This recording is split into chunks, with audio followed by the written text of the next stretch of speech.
एक दिन दो अत्यंत शक्तिशाली सेनाओं के बीच एक भयंकर युद्ध हुआ। पहली सेना के राजा, जिसका नाम चांग था, को उसके अपने सैनिकों ने धोखा दिया। उसे आग में फेंक दिया गया और अपने अंतिम क्षणों में उसने शपथ ली कि वह कभी नहीं मरेगा और उसकी श्राप उनके जीवन भर उनका पीछा करेगा। दर्जनों वर्षों के बाद उस राजा की एक मूर्ति खोजी गई। सभी ने उसकी कहानी जान ली। यह कहानी व्यापक रूप से यह विश्वविद्यालयों तक भी पहुंची। प्रोफेसरों ने इसे इतिहास पढ़ने वाले छात्रों को सुनाना शुरू किया और कहानी अंततः एक प्रसिद्ध लोक किंवदंती में बदल गई। कहानी के एक अन्य धागे में हम अपने नायक शुआन से मिलते हैं। वह बस एक साधारण छात्र था। वह एक व्याख्यान में बैठा था, राजा की मूर्ति के बारे में एक व्याख्या सुन रहा था। शिक्षक ने कहा कि मूर्ति अभी मौजूद है, लेकिन स्पष्ट किया कि राजा से जुड़ा अंगूठी गायब हो गया है। उस क्षण में उसके दोस्त फुजी ने उसे बताया कि उसने अंगूठी चुरा ली है। उसने कहा कि उसे इसकी मूल्यांकन करनी है और इसके असली स्वभाव और मूल्य का पता लगाना है। उसे आश्चर्य हुआ कि क्या यह सिर्फ एक साधारण अंगूठी है या नहीं, और उसने शुआन से कहा कि वह इस कार्य को खुद संभाले। शुरुआत में शुआन ने मना कर दिया। फिर फुजी ने उसे बताया कि उसकी मां बीमार है। उसने उससे पूछा कि क्या उसे उसके इलाज के लिए पैसे की जरूरत नहीं। उसने उसे बताया कि अगर वह सहमत होता तो वह उसे पैसे देगा। शुआन ने जवाब दिया कि उसे सोचने के लिए कुछ समय चाहिए, फिर तुरंत वहां से चला गया। उसके बाद शुआन अस्पताल गया अपनी मां से मिलने। उसने पाया कि वह बहुत बीमार है। हमें पता चला कि वह उसकी सभी चिकित्सा खर्चों का ध्यान रख रहा था, क्योंकि उसके पिता कई साल पहले यात्रा पर गए थे और उन्हें अकेला छोड़ दिया था। तब से शुआन ने सभी जिम्मेदारियों को अकेले ही संभाला।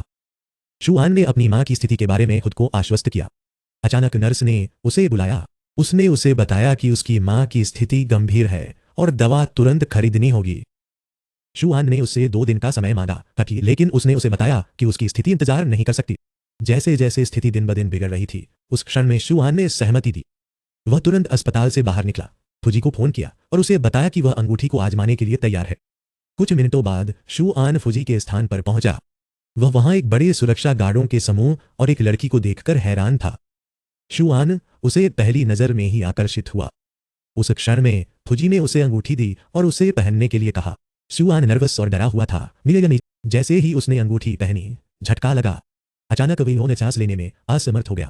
उसका चेहरा पूरी तरह से बदल गया और उसके मुंह से कुछ अजीब निकला। यह फुजी पर हमला कर दिया और उसे बुरी तरह से घायल कर दिया। प्राणी बड़ा और बड़ा होने लगा, जब तक कि वह मानव के आकार तक नहीं पहुंच गया। यह एक भयानक रूप में बदल गया। एक पल में यह उस स्थान पर सभी पर हमला कर दिया, उन्हें एक एक करके गिराते हुए, जब तक कि पूरा समूह ढह नहीं गया। राक्षस शुआन के पास आया और उसे मारने वाला था, लेकिन आखिरी क्षण में लड़की ने हस्तक्षेप किया। उसने उसे बचाया और उसे जल्दी भागने के लिए कहा। उसने उसे लिया और तुरंत वहां से निकल गई। उसके बाद वे एक रेस्तरां में गए और थोड़ी देर आराम करने के लिए बैठे। शुआन पूरी तरह से थका हुआ था, मानसिक और शारीरिक रूप से। मानसिक रूप से क्योंकि उसने अपनी मां का इलाज कराने के लिए पैसे पाने की उम्मीद खो दी थी, और शारीरिक रूप से क्योंकि हत्याओं के दृश्य उसकी सोच से नहीं जा रहे थे। जब भी उसने उस दृश्य को याद किया, उसे मिचलियां आने लगी। लड़की ने उसकी सोच को बाधित किया और उसे बताया कि उन्हें एक होटल जाना चाहिए। शुआन ने नहीं समझा कि क्यों, लेकिन उसने अभी उसके साथ जाने का फैसला किया और वास्तव में वे एक साथ होटल गए। जब वे अंदर गए, शुआन ने भुगतान करने के बारे में सोचा, यह महसूस करते हुए कि यह उसकी जिम्मेदारी थी। लेकिन जब उसने कीमतें देखी तो वह चौंक गया और पूरी तरह से उम्मीद खो दी। लड़की को भुगतान करने के लिए छोड़ दिया। वे एक कमरे में गए जहां लड़की ने अपना परिचय दिया। उसने कहा कि उसका नाम जेननी है और वह एक पत्रकार के रूप में काम करती है। उसने समझाया कि उसने उसे होटल लाने के लिए अंगूठी की अधिक सावधानी से जांच करने के लिए लाया। शुआन ने अनिच्छा से सहमति दी। जेन्नी ने अंगूठी की जांच शुरू की और कुछ नोट्स लिखे। उसने शुआन से अंगूठी देने के लिए कहा, लेकिन उसने दृढ़ता से मना कर दिया। फिर उसने उसके सिर पर वार किया और वह तुरंत बेहोश हो गया। जेन्नी ने उसके हाथ से अंगूठी निकालने की कोशिश की, लेकिन असफल रही। अंगूठी उसकी मांस में धसी हुई थी। उसने अचानक याद किया कि उसने घटना के स्थल पर अपना फोन छोड़ दिया था। यह उसके लिए बेहद खतरनाक था, क्योंकि उसने उस पर राक्षस की फिल्म बनाई थी और वह इसे खोने का जोखिम नहीं उठा सकती थी।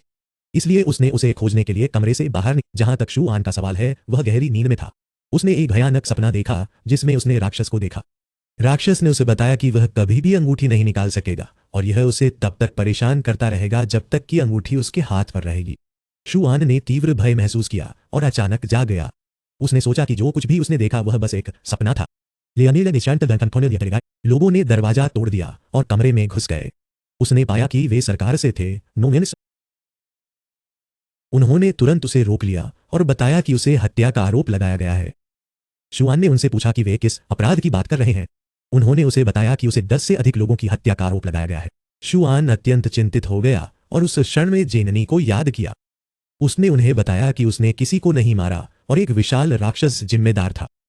उसने पुष्टि की कि उसकी बातों का एक गवाह था। चिंताई ने नोकिया ने उठा लिया। दो अधिकारियों ने एक दूसरे को मजाकिया नजरों से देखा और उसे जेन्नी से मिलने के लिए उनके साथ आने के लिए कहा। वे सभी कमरे की ओर बढ़े और जब उन्होंने दरवाजा खोला, शुआन वहीं ठिठक गया। एक शब्द भी नहीं बोल पाने के कारण उसने देखा कि जेन्नी बिस्तर पर लेटी हुई है, बेहोश और बुरी तरह घायल।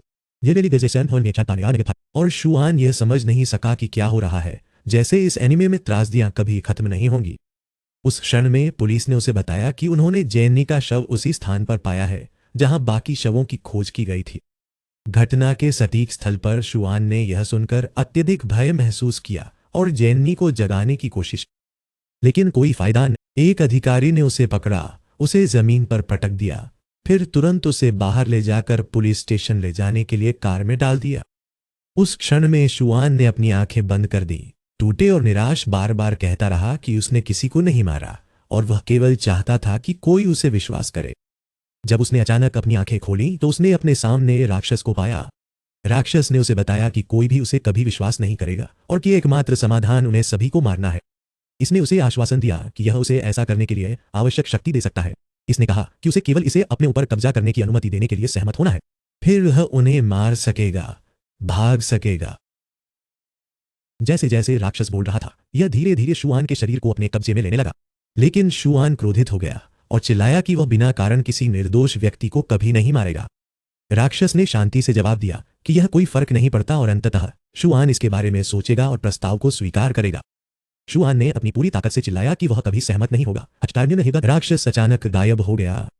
शुआन ने अपनी आंखें खोली और पाया कि वह कार के अंदर है, अधिकारियों के साथ उनके पुलिस स्टेशन की ओर जाते हुए। उसे तीव्र भय महसूस हुआ और उसने सोचना शुरू किया कि उसके साथ क्या होगा। उसने सोचा कि उसे मौत की सजा दी जाएगी। उसने यह भी सोचा कि जब उसकी मां को सच्चाई का पता चलेगा तो उसकी प्रतिक्रिया क्या होगी, और वह उसके चेहरे की कल्पना भी नहीं कर सका। वह हताशा में चिल्लाने लगा, बार बार कहता रहा कि उसने कुछ नहीं किया, कि उसने किसी को नहीं मारा और जो कुछ भी हुआ वह अंगूठी के कारण था। उस क्षण में एक अधिकारी ने उसे मजबूती से पकड़ा और उसे कार के फर्श पर पटक दिया, यह सोचते हुए कि वह उसे कभी नहीं मारेगा।